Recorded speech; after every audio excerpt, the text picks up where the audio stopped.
Voici une autre prophétie dans le même Genèse 15. Le total de l'âge de ces trois animaux morts donne 9 ans. Au même endroit, nous avons donc trois animaux morts de 3 ans et 9 ans.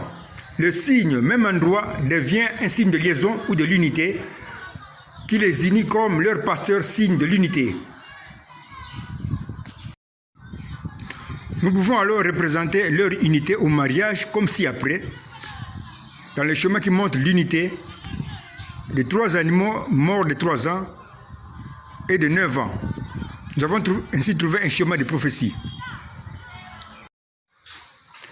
Dans le schéma de prophétie ci-après, qui montre l'unité de trois animaux morts de 3 ans et de 9 ans, les trois animaux morts de 3 ans sont 3 sacrifices et représentent ceci.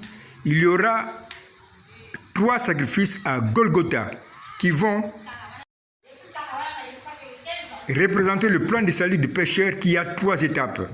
L'étape du pécheur qui est compté comme juste. L'étape du juste qui est sanctifié par le sang du Messie. L'étape du sanctifié qui reçoit la vie, c'est-à-dire l'esprit.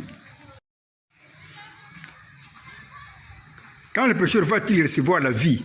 La réponse se trouve cachée dans le nombre 9, que nous comparons avec 0 pour connaître la prophétie que j'ai cachée dans 9. Je répète ceci. Quand le pécheur va-t-il recevoir la vie? La réponse se trouve cachée dans le nombre 9, que nous comparons avec 0 pour connaître la prophétie que j'ai cachée dans 9. Nous disons alors ceci. 9 et 0 n'ont rien en commun. Or, ce qui est commun est, dans ma pensée, un signe de liaison ou de l'unité qui unit 9 et 0. Nous pouvons représenter l'unité de 9 et 0 par rien, comme ci-après. Nous voyons aussi un schéma qui montre l'unité du nombre 9 et du nombre 0. Un schéma de prophétie.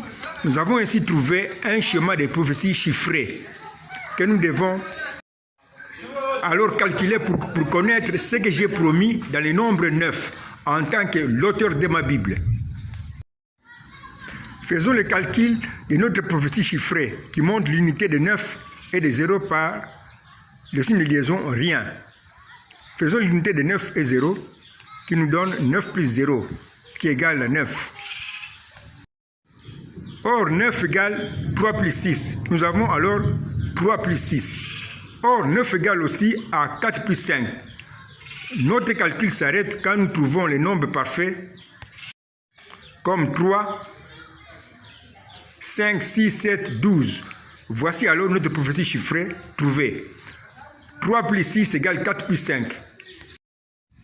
Dans notre prophétie chiffrée suivante, 3 plus 6 égale 4 plus 5. 3 représente Dieu qui est la perfection, qui est représenté par 3. 6 représente un homme. 4 représente le jugement du péché qui donne la mort. 5 représente la grâce d'être pardonné. Nous pouvons alors lire la prophétie 3 plus 6 égale 4 plus 5 comme ci-après.